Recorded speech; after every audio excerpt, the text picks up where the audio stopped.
రామోజీ హస్తమయం అనే దాని మీద 2 పాయింట్లున్నాయి. ఒక పాయింట్ ఏంటంటే ఇది ఒక రకంగా చెప్పాలంటే, ఒక రకంగా చెప్పాలంటే ఆహ్, చంద్రబాబు, టీడీపీ ఆ శ్రేణులకి తీరని లోటు. ఎందుకంటే ఆయన ఒక తెలిసి తెలియని ఒక మార్గనిర్దేశకత్వం ఇస్తూ ఉంటాడు.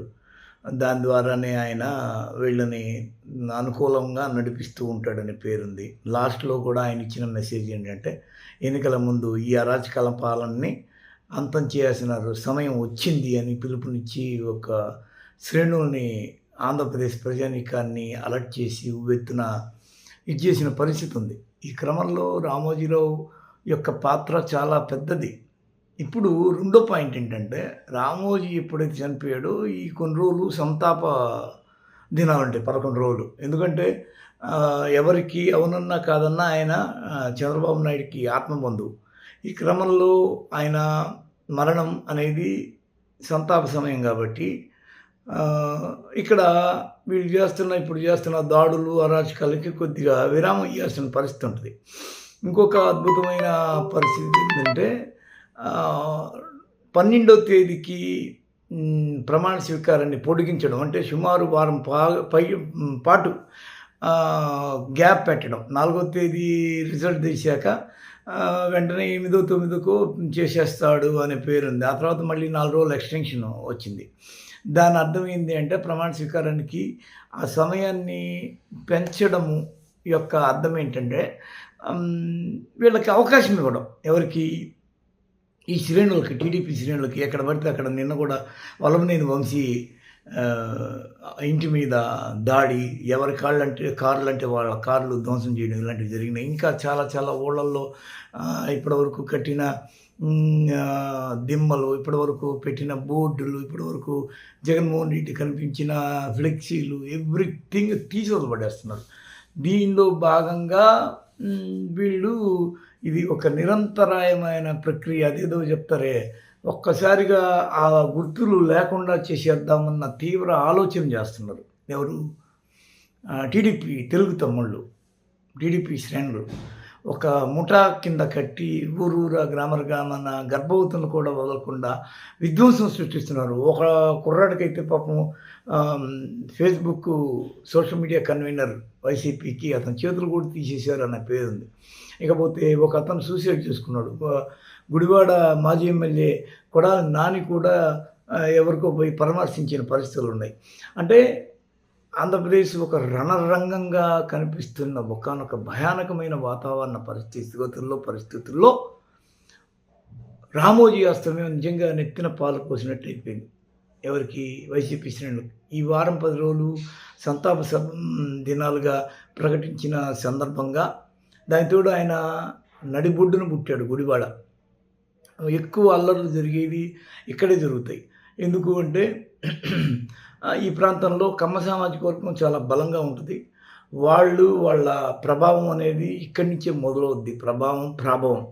కాబట్టి ఈ ప్రభావంలోంచి అంతకంతకు విస్తరించి అది తీవ్ర స్థాయిలో ఒక పరిణామక్రమం చెందుతుంది. కాబట్టి ఇక్కడ పుట్టిన వ్యక్తి రామోజీరావు చనిపోవడంతో అక్కడ ఏమవుద్ది అంటే వాళ్ళందరూ కాస్త ఒక్కసారిగా నిశ్చేష్టులయ్యే అవకాశం ఉంటుంది. ఒక రకంగా చెప్పాలంటే ఇది first shock to the Chandrababu government. ఎందుకంటే తెలిసి తెలియక రామోజీరావు మనకు ఒక అండగా ఉన్నాళ్లే. ఆయన ఏ అక్షరం రాయకపోయినా ఆయన స్ఫూర్తితో అల్లుకుపోయిన ఒక ఈనాడు జర్నలిస్టులు, ఈనాడు రైటర్లు, సబ్ ఎడిటర్లు, ఈనాడు డెస్క్ వాళ్ళు వీళ్ళందరూ కలిసి ఆయన నిర్దేశకత్వంలో ఇచ్చిన సపోర్ట్ టీడీపీకి మరెవరు ఇవ్వలేరు. ఇప్పుడు కిరణ్, శైలజ వీళ్ళందరూ దీన్ని నడపచ్చుగాక, కానీ రామోజీరావు లేని ఒక లోటు అనేది నెక్స్ట్ భర్తీ చేయగలిగింది రాధాకృష్ణే. అతని తర్వాత ఇంకా మళ్ళీ వెంకటకృష్ణ, మురళీకృష్ణ, సాయికృష్ణ అన్నట్టుగా వీళ్ళందరూ ఉన్నారు. వెంకటకృష్ణ, మూర్తి, వంశీకృష్ణ వీళ్ళందరూ ఉన్నారు. కానీ రామోజీ రాధాకృష్ణ మూసినంత కాళిద్దుల్లాగా టీడీపీని మూసినంత గొప్పగా మరెవరు మోయలేరు. వాళ్ళలో మొదట 88 సంవత్సరాల్లో రామోజీ చనిపోవడం వల్ల ఇక రాధాకృష్ణ ఒక్కడే చంద్రబాబుకి అతిపెద్ద మార్గనిర్దేశకుడు అవుతాడు. ఈ క్రమంలో రాధాకృష్ణదేమో దుందుడుకు వ్యవహార శైలి. మళ్ళీ రామోజీనే ఉండవల్లి అరుణ్ కుమారు ఆశ్చర్యపోయాడు. రామోజీని అంత గొప్పగా తెగడగలిగిన ఏకైక సమర్థుడు రాధాకృష్ణ అని. అలాంటి రాధాకృష్ణ చంద్రబాబుకి ఎలాంటి సహాయ సహకారాలు, సలహా సూచనలు ఇస్తాడు అనేది కూడా మళ్ళీ ఒక చర్చ. కాబట్టి ఇది ఆశనిపాతం, తీరని లోటు, అదేదో అపశకునం లాంటిది. కాకపోతే విచిత్రమైన విషయం ఏంటంటే చంద్రబాబు గానీ, లోకేష్‌కి గానీ ఇలాంటి అపశకునాలు కూడా కలిసొస్తున్నాయి. మీరు చూడండి, తారకరత్న గుండెపోటుతో కింద పడిపోయాడు కుప్పంలో. అయినా గానీ లోకేష్ బాబు అఖండ మెజార్టీతో మంగళగిరిలో గెలిచాడు.